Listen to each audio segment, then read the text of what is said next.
अस्सलाम वालेकुम स्टूडेंट। आज के इस लेक्चर में हम डिस्कस करने के लिए जा रहे हैं, सॉल्व करने के लिए जा रहे हैं शॉर्ट क्वेश्चन है 4 चैप्टर के 4.2 और 4.3 को। चलिए हम स्टार्ट करते हैं। पहले हमारे पास क्वेश्चन है 4.2 शॉर्ट क्वेश्चन है। इसमें एक्चुअल में वो डेफिनेशन पूछ रहा है। तो सबसे पहले जो डेफिनेशन पूछ रहा है वो ये कह रहा है जी कि बताएं रिजल्टेंट वेक्टर क्या होता है। रिजल्टेंट वेक्टर क्या होता है, इसको डिफाइन करना है हमें। तो रिजल्टेंट वेक्टर नाम से पता चल रहा है, रिजल्टेंट मतलब ऐसा वेक्टर जो रिजल्ट होगा किसका, जब हम सम करेंगे, जब हम ऐड करेंगे ना वेक्टर्स को, डिफरेंट वेक्टर्स को।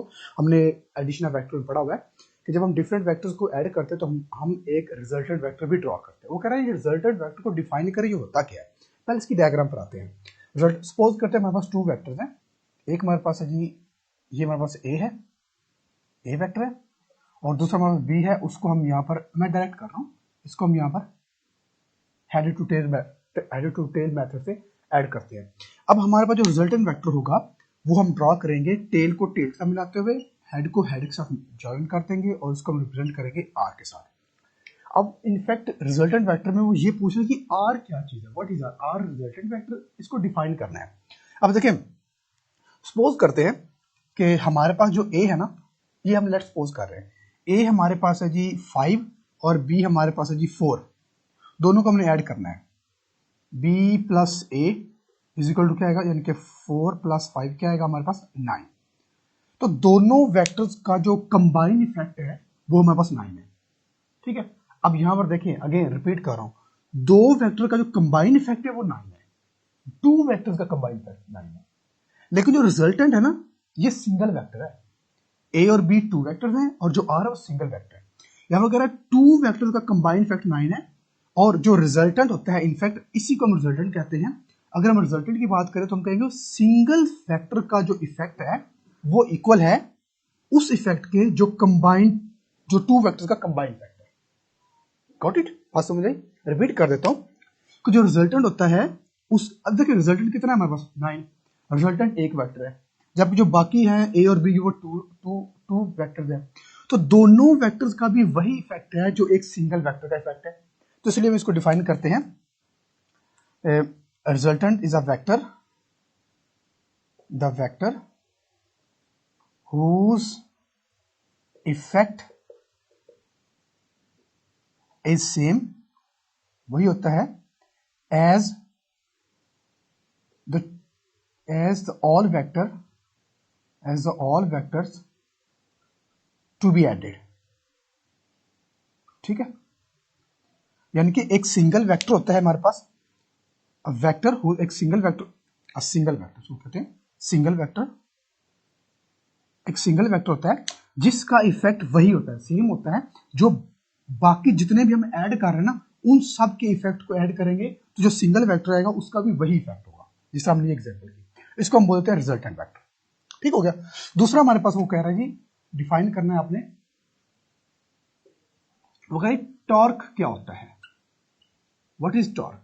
टॉर्क चूंकि हम ऑलरेडी डिस्कस कर चुके चैप्टर के अंदर, तो टॉर्क हमारे पास होता है, इसको हम कहते हैं turning effect of force, turning effect of force. ठीक है, टर्निंग इफेक्ट ऑफ फोर्स, इसको हम बोल देते हैं टॉर्क का दूसरा नाम क्या है, टॉर्क, और turning effect of force is called torque, और या इसको बोलते हैं movement arm, movement of force, इसको भी बोलते हैं मूवमेंट ऑफ फोर्स, फोर्स का मूवमेंट है। ठीक हो गया। और टॉर्क को हम लिखते हैं ट्राई के साथ, इसका फॉर्मूला होता है F क्रॉस L। ठीक है, और इसका जो यूनिट होता है हमारे पास वो होता है हमारे पास न्यूटन मीटर। ठीक हो गया, ये हमारे पास टॉर्क होगा। थर्ड हमें वो कह रहा है कि तीसरी चीज जो आपने डिफाइन करनी है, वो तीसरी चीज वो कह रहा है जी कि बताएं जी सेंटर ऑफ मैस क्या होता है। सेंटर ऑफ मैस हमें बताना है। तो सेंटर ऑफ मैस हम ऑलरेडी डिस्कस कर चुके हैं, अगेन डिस्कस कर लेते हैं। सेंटर ऑफ मैस यानी कि मैस का सेंटर, सपोज करते हैं कि हमारे पास कोई भी एक ब्लॉक है, मैस है, इसके लिए सेंटर पॉइंट होता है जिस पर फोर्स अप्लाई करने से बॉडी जो है वो रोटेट करने की बजाय स्ट्रेट लाइन में मूव करना शुरू कर देती है, उस पॉइंट को हम बोलते हैं centre of point, centre of mass. अगर इस पॉइंट पर, ये मेरे पास 3 पॉइंट है, 1 2 3, पॉइंट 1 पर फोर्स अप्लाई करते हैं, बॉडी रोटेट करना शुरू कर देगी इस तरह। पॉइंट 3 पर फोर्स अप्लाई करते हैं तो बॉडी इस तरह रोटेट करना शुरू कर देगी। अगर पॉइंट 2 पर फोर्स अप्लाई की जाए तो बॉडी रोटेट नहीं करेगी बल्कि स्ट्रेट लाइन में मूव करना शुरू कर देगी। अब जो पॉइंट 2 है that's called centre of mass. इसको हम डिफाइन यूं करते हैं, डेफिनेशन हम ऑलरेडी पढ़ चुके हैं। thus the point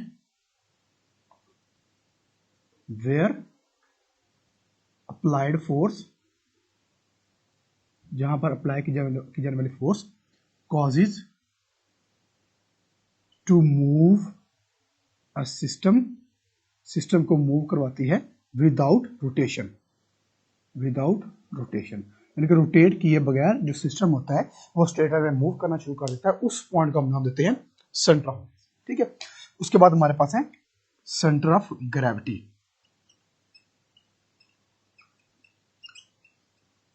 वगैरह सेंटर ऑफ ग्रेविटी क्या होता है?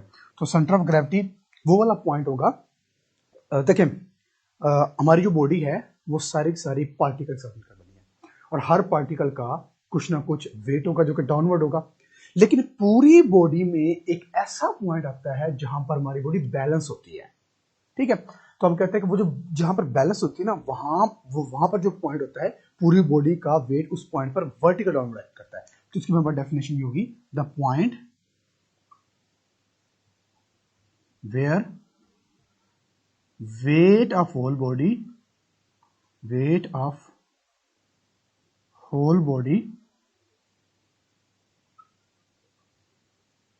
act vertically downward। ठीक हो गया, इसको हम बोल देते हैं सेंटर ऑफ ग्रेविटी होता है। क्लियर? चले, हम 4 डेफिनेशन हम ऑलरेडी टॉपिक के अंदर, चैप्टर के अंदर डिस्कस कर चुके हैं, सिर्फ हमने इसका रिव्यू लिया। इसके बाद हमारे पास वो कह रहा है जी शॉर्ट क्वेश्चन 4.3 है। शॉर्ट क्वेश्चन 4.3 में वो पूछ रहा है जी, वो कह रहा है डिफरेंशिएट करना है आपने, डिफरेंशिएट करना है। जब भी लफ्ज डिफरेंशिएट करता है तो आपने बीच में लाइन लगानी होती है इस तरह से। डिफरेंशिएट पहली क्वांटिटी वो कहता है जी लाइक और अनलाइक फोर्सेस को डिफरेंशिएट करें। सबसे पहली बात है कि लाइक जो फोर्स होगी, लाइक मतलब सेम, तो हम कहेंगे दे हैव सेम डायरेक्शन, इनकी जो डायरेक्शन होगी वो सेम होगी। और अनलाइक जो होगी वो दे हैव ऑपोजिट डायरेक्शन। ठीक है, ऑपोजिट डायरेक्शन। ठीक हो गया। दूसरी चीज जो लाइक होगी,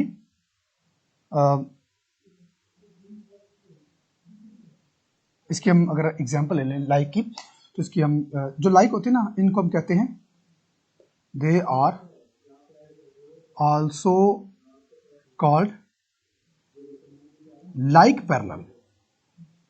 ठीक है, लाइक पैरेलल फोर्सेस। और इनको दूसरा नाम होता है they are also called unlike parallel forces. ठीक है, ये इनका पूरा नाम है। और तीसरा पॉइंट क्या हो सकता है, हम इनकी कोई ना कोई एग्जांपल दे सकते हैं। जैसे अगर हम लाइक की एग्जांपल दें तो हमारे पास अगेन एक अब शॉपिंग बैग्स बनाना मुश्किल है। हमारे पास एक क्रेट है, एक बॉक्स है, इसके अंदर हमारे पास फ्रूट्स हैं। चलें मैं यूं बना लेता हूँ। तो इन सब का जो वेट होगा, वेट की डायरेक्शन डाउनवर्ड होगी सबकी। इसमें अगर आप देखें तो सब की जो फोर्स वेट, क्योंकि हम पढ़ चुके हैं ऑलरेडी, जो वेट होता है वो फोर्स ही होता है। वेट जो होता है वो फोर्स के इक्वल होता है। तो इन सब का जो वेट है वो एक ही डायरेक्शन में, सेम डायरेक्शन में है। जबकि जो अनलाइक होगा, इसमें अगर हम सपोज करते हैं किसी चीज को हमने हैंग किया हुआ है, मैं यही कर लेता हूँ, एक ब्लॉक को हमने हैंग किया हुआ है और इसका जो वेट की डायरेक्शन है वो डाउनवर्ड है, लेकिन इसमें जो टेंशन है वो अपवर्ड है। टेंशन की फोर्स क्या होती है वो हम ऑलरेडी 3rd चैप्टर में डिस्कस कर चुके हैं। इसकी टेंशन है वो अपवर्ड है। इसमें देखें एक फोर्स अपवर्ड है, एक फोर्स डाउनवर्ड है, तो ये अनलाइक पैरेलल फोर्स होगी क्योंकि ये ऑपोजिट है। ठीक हो गया, तो ये हमारे पास लाइक और पैरेलल फोर्स है। दूसरा हमारे पास जो डिफरेंशिएट पूछ रहा है वो ये कह रहा है कि आपने डिफरेंशिएट करना है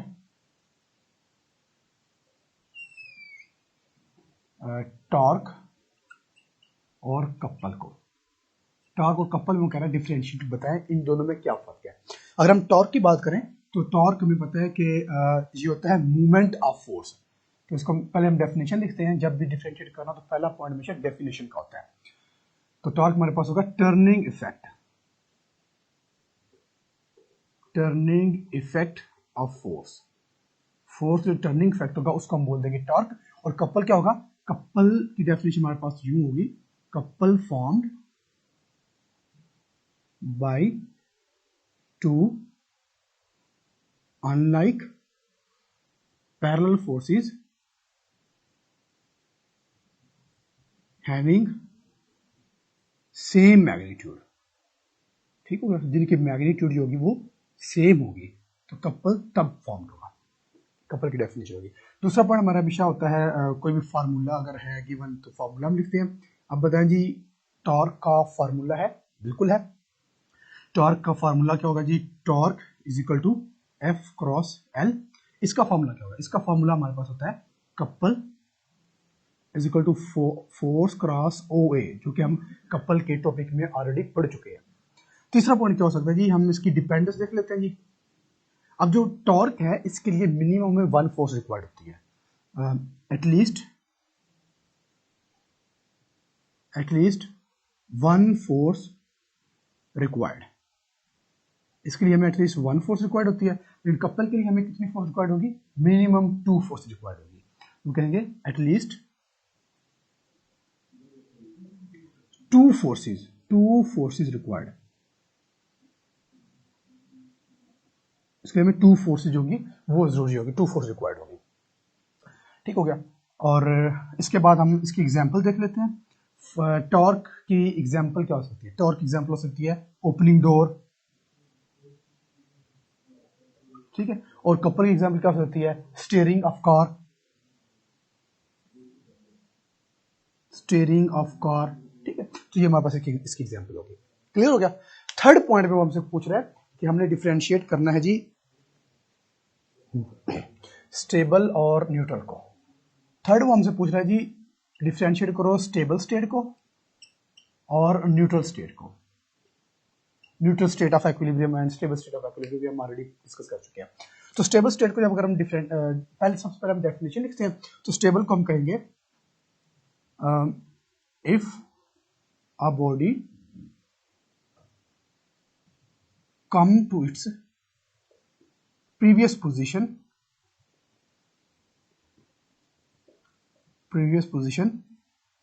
when slightly tilt, जब एक बॉडी को स्लाइटली टिल्ट करके छोड़ा जाए तो वापस अपने प्रीवियस पोजीशन में आ जाए, उसको बोलते हैं स्टेबल स्टेट। न्यूट्रल में क्या होगा, if a body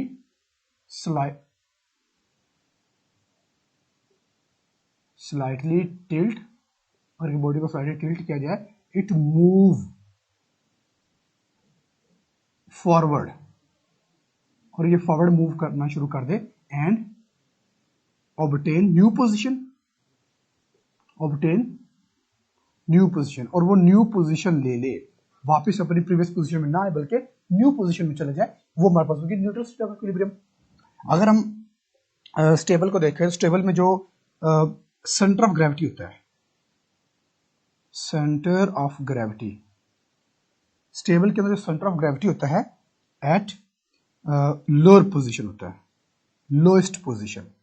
centre of gravity जो पॉइंट होता है वो लोएस्ट पोजीशन पर होता है, और इट कैन चेंज, और ये चेंज हो सकता है व्हेन बॉडी टिल्ट, जब बॉडी को टिल्ट किया जाता है तब ये जो लोएस्ट पोजीशन पर सेंटर ऑफ ग्रेविटी होता है वो चेंज हो जाता है, लोएस्ट के बजाय हाईएस्ट पॉइंट पर चला जाता है, फिर वो लोएस्ट पर आ जाता है। लेकिन न्यूट्रल के अंदर क्या होता है, centre of gravity, centre of gravity, ठीक, मैं शॉर्ट फॉर्म लिखता हूं, centre of gravity always remain at same position. लेकिन जो हमारे पास न्यूट्रल होता है, इसके अंदर सेंटर ऑफ ग्रेविटी होता है, वो हमेशा सेम पोजीशन में रहता है, ना वो रेज होता है ना वो लोएस्ट होता है, बल्कि वो एक जगह पर फिक्स रहता है। ठीक हो गया। और हम क्या पॉइंट ऐड कर सकते हैं, और हम कर सकते हैं जी के body come to its previous position, body जो होती है वो प्रीवियस पोजीशन में आ जाती है, और इसमें क्या होगा, बॉडी